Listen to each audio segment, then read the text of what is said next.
On this episode of Thrill Seekers TV, we're in beautiful Warwick, New York to visit the Black Dirt Distillery and meet the men behind this renowned bourbon.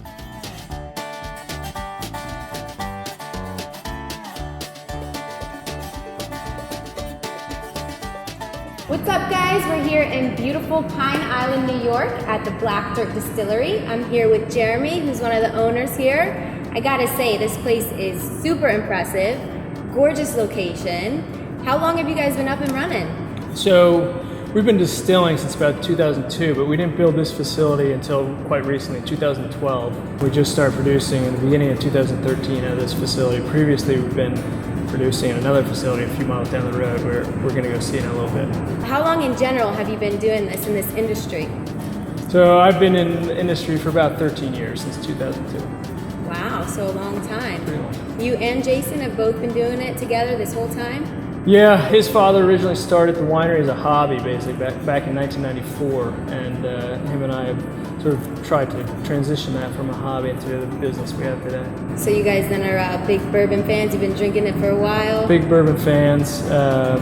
Yeah, I've been probably drinking bourbon for 10 years, seriously. We've been making bourbon since around 2008.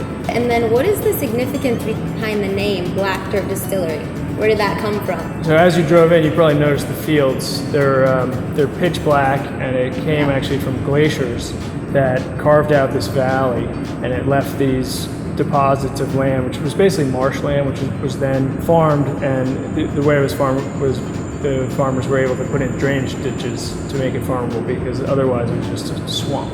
I had no idea. Yeah. Well, I know nothing about bourbon. Show me where it starts, how it starts, the whole process. Give me the tour, let's do it. So we have to start with the tour outside. We have where the grain comes in. We have silos outside where the grain is stored, and then it's transferred to a hammer mill where the grain is basically pulverized into a powder before it comes into this cooker right behind us, and that's where you get your starch conversion into your sugar.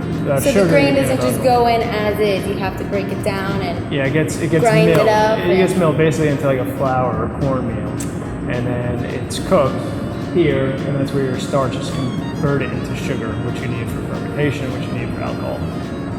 All right, well, let's go check out the outside. Show me. So where are we now? This is step one? This is, well, step one would be growing the crops, I guess, but this is step one of the production process, okay. Yeah. So we have 3 grain bins right here. They're each about 30 ton, and one holds corn, one malted barley, and one rye. Those are the 3 ingredients. Main ingredients. Yeah. How long does this sit in here? We'll fill them up, and we'll use, it depends on how much production we're doing at any one time. Basically what you're doing is you're taking each bin and you're augering that grain. So say the first bin's corn, and we're going to auger maybe 800 pounds of corn per batch, and it comes in here and it gets milled by our hammer mill, and then it gets fed directly from the hammer mill into the building, directly into the cooker where we were before. And then we'll do the same thing with the malted barley, same thing with the rye, and that's where you get your recipe all mixed together in the cooker. 800 pounds? Yeah, roughly 800 pounds of corn per batch.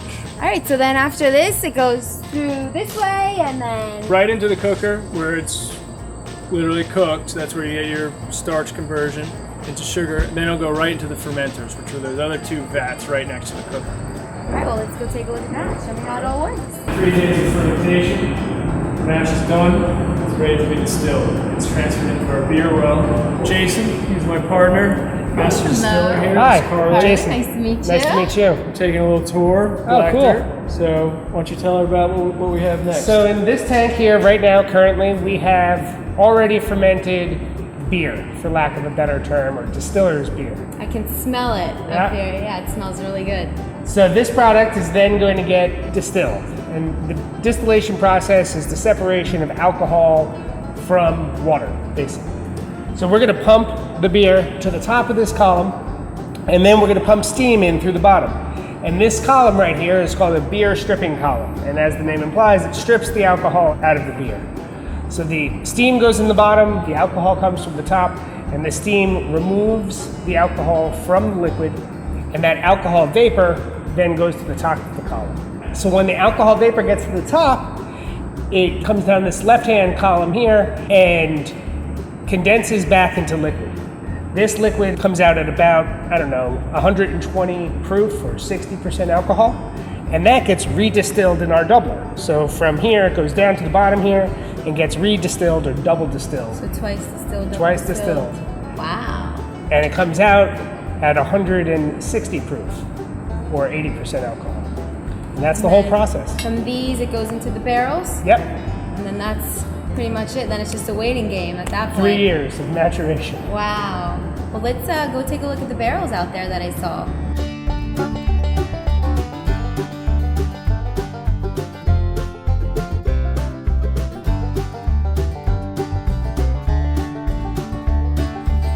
So now we're here at the rick house, is that correct? That's right. This is where the barrels will sit for the next 3 to 5 years. Wow, and it smells so good. What type of wood is that I'm smelling here? So all of these barrels are made from a charred white oak. And they're charred, so there's a dark charcoal inside the barrel, which provides a lot of vanilla character, and it also provides a little bit of filtration for the whiskey. Just like, your Brita filters your water. Makes sense. So it has to be that type of wood and only that type. Sort of by legal definition, the government requires bourbon whiskey to be aged in new charred oak barrels. Well, it smells great. So 3 years it has to sit here. Yep, and during that 3 years, you're gonna get all your color, because what comes off the still is clear, and it's gonna get browner and darker, and get a lot of caramel, vanilla, some of the sugar notes, and some of that oak flavor. I see it seeping out of some of the barrels here a little bit. And that happens over time. As the whiskey pushes into the oak, it can push through the staves. All right, well, all this talk, I've learned how it starts from beginning to end, so let's get it tasted. I think I'm ready. All right. Now, mind you, this is much stronger than you would taste in a bottle. This is about 124 proof coming out of the barrel. So Boy. So I would recommend just take a tiny little sip first and get your taste buds acclimated to the alcohol, and then take a little bit more. If that's possible. I know, right? All right. Here we go. Moment of truth. 124 proof. Woo.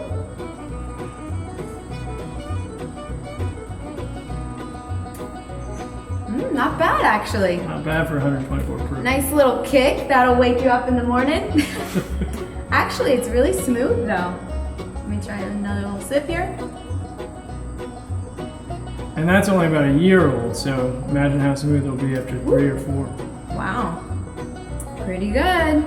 Well, thank you guys so much for giving me the grand tour. This place is so cool. Can't wait to come back and check out the winery later. Yeah, we're looking forward to it. Awesome. Great meeting you. Thanks for coming out. Thank you, guys. So after an amazing day at the distillery, we decided to head over to the Warwick Valley Winery for a wine and cider tasting, where everything's brewed right on location.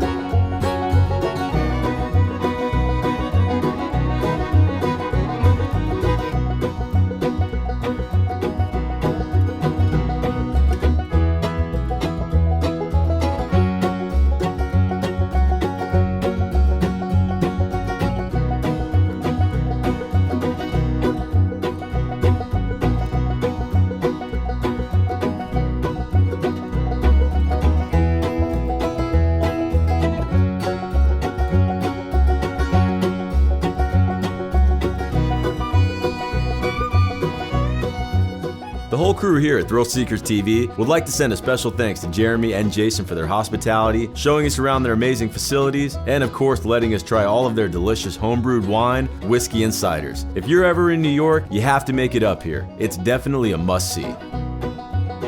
Oh yeah, welcome to Thrill Seekers.